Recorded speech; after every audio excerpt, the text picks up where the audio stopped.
ভিতরে যাব, কেউ যেন পালাতে না পারে। ঠিক আছে ম্যাম। সবাই একসাথে ভিতরে ঢুকলো। গিয়ে দেখলো আসামিরা সবাই বসে আছে।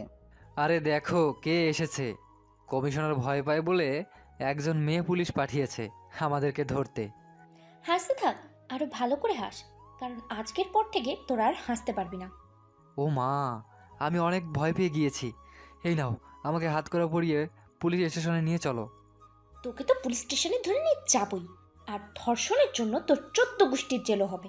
14 বছর না, 14 মিনিট তুই যদি আমাকে জেলে আটকে রাখতে পারিস তাহলে বুঝবো তোর ক্ষমতা আছে। চল তাহলে পুলিশ স্টেশনে। তারপর আকাশও তার বন্ধুদেরকে নিয়ে গিয়ে মেঘলা পুলিশ স্টেশনের লকআপে আটকে রাখলো। আর সাথে সাথে মেঘলার ফোনে একটা কল আসলো। ম্যাডাম, কলটা রিসিভ করেন, মনে হয় কমিশনার ফোন দিয়েছে। Hello sir. তুমি কি আকাশকে গ্রেপ্তার করেছো? জি স্যার। ছেড়ে দাও তাকে। হোয়াট? কি বলছেন স্যার? আপনি জানেন না স্যার, ওরা একটা মেয়েকে নির্মমভাবে নির্যাতন করেছে। মেয়েটাও তার বাবা এসে আজকে থানায় কমপ্লেন করেছে। আমি সব জানি। স্যার, আপনি সব জানেন, তাও আবার ওদেরকে ছেড়ে দিতে বলছেন? আকাশকে আটকে রাখার মতো তোমার কাছে কোনো প্রমাণ আছে? নেই, কিন্তু খুব তাড়াতাড়ি চলে আসবে। ওদেরকে ছেড়ে দাও। আমি পারবো না স্যার। তোমাকে যা করতে বলেছি তুমি তাই করো, তা না হলে আমি তোমাকে সাসপেন্ড করতে বাধ্য হব।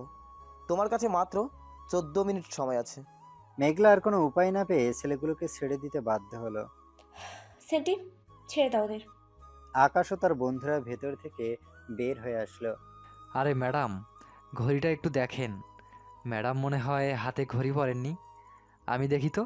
এ কি ম্যাডাম, এখনও তো 5 মিনিটও হয়নি।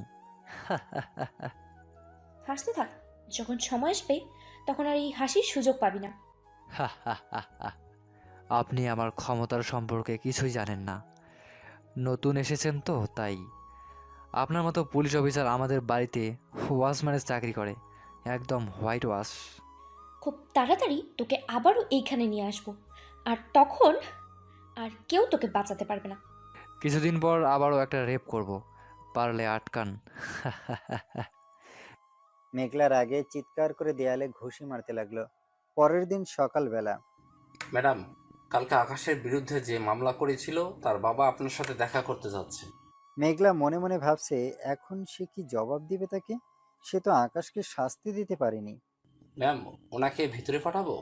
ঠিক আছে, ভিতরে পাঠিয়ে দাও। ভালো আছেন ম্যাডাম? বসুন। আপনাকে কিছু বলতে হবে না ম্যাম, আসলে দোষটা আমাদেরই। কেন যে আপনাদেরকে বিশ্বাস করতে গিয়েছিলাম জানেন ম্যাম? কালকে রাতে আকাশ ও তার বন্ধুরা আবার এসেছিল আমার বাসায়। এসে তারা আবারও আমার মেয়েকে তুলে নিয়ে গিয়েছে। হোয়াট? কি বলছেন এসব? আমি জানি এবার আর আমার মেয়েকে বাঁচিয়ে রাখবে না, আর আপনারাও তাদের কিছু করতে পারবেন না। দেখুন, আপনি কোনো চিন্তা করবেন না, আমরা এখনই আপনার মেয়েকে খোঁজ করে বের করব।